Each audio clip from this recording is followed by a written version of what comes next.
In 1996, a minimum wage worker needed to work 5 hours to buy the average concert ticket. Today, it would take 19 hours of minimum wage to buy that same ticket. Since prices have gone up more than 400% in the last 30 years, you'd expect artists to be doing well, and some of them are. Beyoncé's Cowboy Carter tour brought in over $400 million, but a lot of other tours aren't so lucky, and we've been seeing them collapse for years now. Jennifer Lopez, Post Malone and Jelly Roll, Meghan Trainor, Zayn, the Pussycat Dolls, all canceled or gutted their tours in the last 2 years. This phenomenon is called blue dot fever. When you pull up these tours on Ticketmaster before they were canceled, the seat maps were covered in little blue dots, indicating available seats. Thousands of them. In venues that were supposed to be packed, a majority of seats remained unsold. I didn't understand why so many artists are barely breaking even or being forced to cancel their tours, even as ticket costs are higher than ever, so I dove into how touring worked. Take a mid-tier artist, for example, the kind filling theaters, not stadiums. These venues typically have roughly 3,000 seats, and the average ticket sells for about $100. If that show sells out, that's $300,000 in a single night. So where does all that money go? The first cut goes to Ticketmaster. Their ticketing fees aren't included in the $100 ticket price. They stack their fees on top of it, about 28%. So if we buy a ticket with a face value of $100, we actually pay around $128 after we add the fees. That extra $28 goes straight to Ticketmaster. The artist doesn't get a cent. From that $300,000, roughly 40%, or $120,000, goes towards paying for the venue and the promoter costs. That portion covers the building rental, the sound system, the lighting rig, security, venue staff, and the promoter's fee. That leaves $180,000 for the artist, but there are still a lot more people for them to pay. The artist generally still owes their agent 10% and their manager 15% of that $180,000. So subtract another $45,000. Now we're down to $135,000, not even half the amount that the tickets brought in. And the artist still has a lot to pay for before they take home anything. They have to pay for their own touring operation, and this is a fixed cost. It doesn't go down when fewer seats are sold. These costs include a tour bus for the band and crew that generally runs about $2,000 a day, 4 or 5 band members at about $1,000 a day each, 8 to 10 crew, sound engineer, lighting director, stage manager, tour manager, backline techs, averaging $400 a day each, hotel rooms for 15 to 20 people, per diems for food, fuel, insurance, equipment maintenance. That's $15,000 to $20,000 a day, and a single show might require 3 or more days to set up, perform, and take down. So we subtract another $50,000. On a sold-out show, an artist might clear $85,000 in profit after all of it. It's not the windfall that the $300,000 in ticket sales sounds like, but this math only holds if every single seat is sold. And as we've seen recently, that's often not the case. Now let's say the artist can only sell 70% of that venue's capacity. That's 900 blue dots in a venue of 3,000 seats. The ticket sales drop from $300,000 to $210,000. The artist's adjusted share falls by roughly $40,000 because the bus still runs $2,000 a day, the crew still needs to get paid, the hotel block is already booked.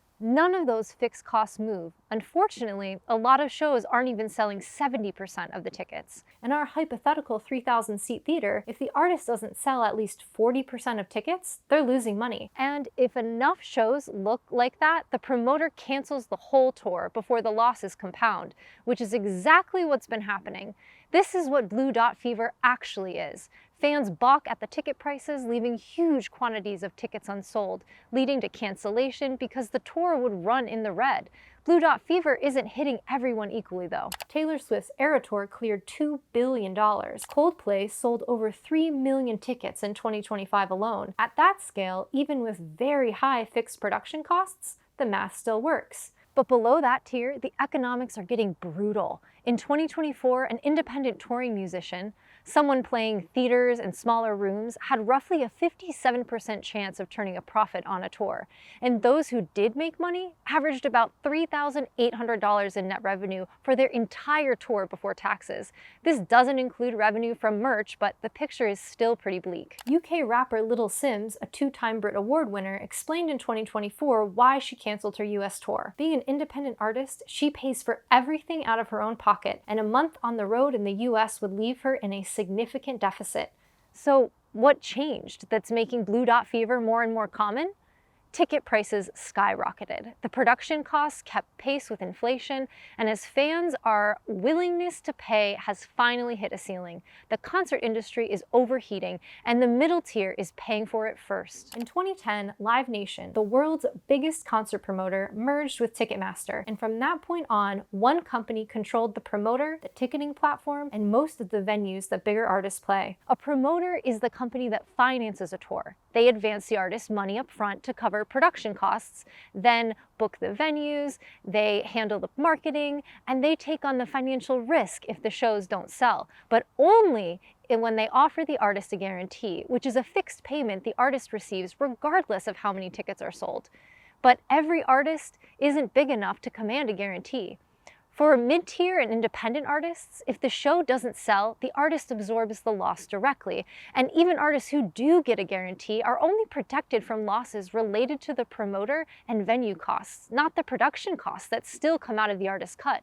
Without a promoter, most artists can't tour at all. Live Nation handles roughly 70% of major concert promotion in the United States. So if an artist wants a promoter with the relationships and the resources to book a national tour, Live Nation is almost always the answer.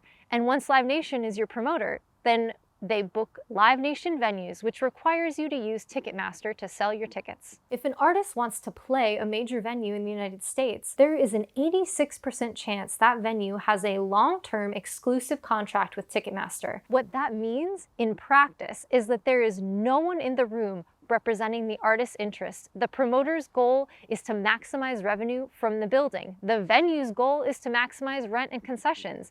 Ticketmaster's goal is to maximize fees. And because all three of those goals belong to the same company, there's no negotiation between them. There is no competing interest that pushes fees down or keeps ticket prices in check. The only thing left to push back is us, the fans, and we have been doing that by not buying the tickets. Internal documents released during the recent Live Nation Ticketmaster antitrust trial showed that artists were pressured to use Live Nation as their promoter in order to get access to Live Nation buildings. One executive's email described the leverage the company held as a velvet hammer. Live Nation never told artists they were banned. They just made it very difficult to book their venues if you didn't hire them to promote their tour. Ticketmaster keeps finding new ways to charge fans more. It runs what it calls dynamic pricing, where an algorithm watches demand in real time and raises prices as more people pile into the queue. It's live music's version of Uber surge pricing. Bruce Springsteen fans opened Ticketmaster in 2023 and found seats listed above $5,000 on day one. Sometimes the artists benefit from this pricing strategy, but often the extra money flows back to Ticketmaster and Live Nation, not to the people on the stage. On April 15, 2026, a federal jury found Live Nation guilty of illegally monopolizing the live events market. Ticketmaster was found guilty of monopolizing primary ticketing at major venues. Live Nation was found guilty of monopolizing the large amphitheater market. And the jury found that Live Nation unlawfully forced artists to use Live Nation as their promoter just to access those buildings. Legal analysts say a final outcome, including appeals, is unlikely before 2028, and we don't yet know if Ticketmaster and Live Nation will be forced to break up. The ticket prices are not coming down anytime soon, and this is not a problem that starts and ends in the United States. In Australia, Ticketmaster and a company called Ticketek together controlled roughly 90% of major ticketing. A parliamentary inquiry there spent 2 years on the question and reached the same conclusion regulators are reaching everywhere. A small number of companies control so much of the chain that artists and fans have no real alternatives. Canada's Competition Bureau fined Ticketmaster 4.5 million Canadian dollars in 2019 because mandatory fees at checkout inflated advertised ticket prices more than 20% and in some cases over 65%. In the UK, when Oasis announced a tour, fans who had been waiting over a decade sat in an online queue and watched a standing ticket jump from £148 to over £350 as they waited. The UK Competition and Market Bureau opened a formal investigation. They found that Ticketmaster didn't technically use surge pricing. The cheaper standing tickets simply sold out, and pre-configured higher price seats in the same areas took their place, without anyone telling the fans what was going on. Ticketmaster agreed to notify fans in advance when these pricing tiers exist. Some countries decided not to wait for investigations to finish. Ireland made it illegal in 2021 to resell a concert ticket above its original face value. The penalty can be 2 years in prison and up to €100,000 in fines. In November 2025, the UK government formally proposed the same kind of law, a hard cap on resale at face value, limits on how many tickets one person can flip, and fines up to 10% of global revenue for platforms that don't comply. France has restricted commercial ticket resale for over a decade. Japan made above face value resale a criminal offense in 2018. What's happened as primary prices have climbed and resale restrictions have spread is that the scalper business has started to dry up. Scalpers used to make money by buying hundreds or thousands of tickets the moment a show went on sale and listing them for resale at 2 or 3 times the price. For years, that was a reliable strategy. But in 2024, 62% of concert events had secondary market tickets available below face value. As dynamic pricing and platinum tiers pushed primary prices higher, the money that scalpers used to pocket got squeezed from the top and the bottom. If Ticketmaster's algorithm is already charging $800 for a floor seat that used to list for $150, there's not that much room left for resellers to make a profit.